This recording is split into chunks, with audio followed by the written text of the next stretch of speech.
Derek, I'm going to move on. And what I want to move on to is making this practical for our listeners. Yeah.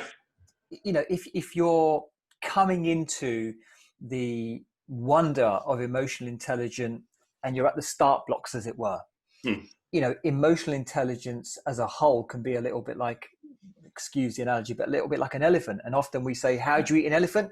Well, one bit at a time. So the question to you is, you know, I want to become or start to become more emotionally intelligent. I want to increase that capability.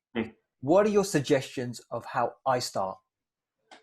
Yeah, and you know, a mentor of mine who sadly passed away a couple of years ago used to say, very cornily, he used to say, the biggest room in the world is the room for self-improvement.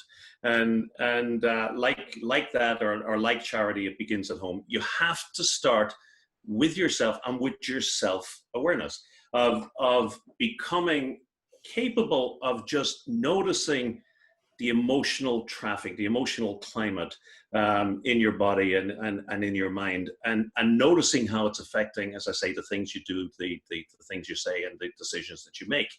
Now, there are a couple of really simple tools that you can get, and they've had a lot of attention the last couple of years, and they are absolutely inseparable from emotional intelligence, and those are mindfulness practice is one of them. And simple, the simplest, most basic mindfulness attention practice is one where you pay attention to your breath going in and out of the body. So you're following the breath as it goes in, you're noticing when it reaches the top, you're noticing the breath going out, you're noticing when it reaches the bottom, and you're following that. And of course, we get distracted.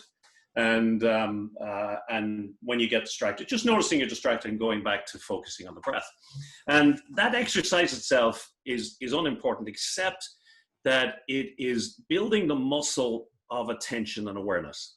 And what you find when you're doing that exercise, you're 5 or 10 minutes in, is thoughts and emotions. Thoughts start to come into your mind, emotions start to express themselves in your mind and your body. And you start to notice that, my God, I am freaking full of emotion. The moment I close my eyes and I sit down and I quieten down my mind, emotions are coming at me from everywhere.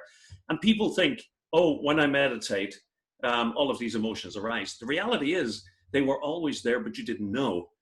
And what that simple practice does is it starts to raise your awareness of emotions that they come and go in your body. And when that becomes habitual, then you start to notice, oh, this is, as I said before, you know, I'm feeling some sadness in me. Maybe this is not the time to be making this call to my most important client. I'm feeling really upbeat and I'm positive about everything that's going on in my life. This is not the time to make a decision about high-risk situations, etc. And so that's where I would start. And this is a 2 for the price of 1 proposition. Because one of the nice things about that simple practice, and I can send you a link for your folks if they want a couple of minutes practice that they can use, but you can find hundreds of them on the web.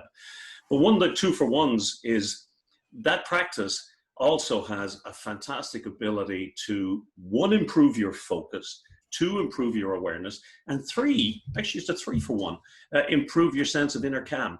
It actually settles you, because most people who don't practice something like this or yoga never stop just to be, never stop doing, and they never stop just to give themselves a chance just to be there with nothing going on. And when you do that, then you start to become a little bit more self-aware. So I would say, if you want to get started, I would say certainly hop on to just start doing a very simple mindfulness practice.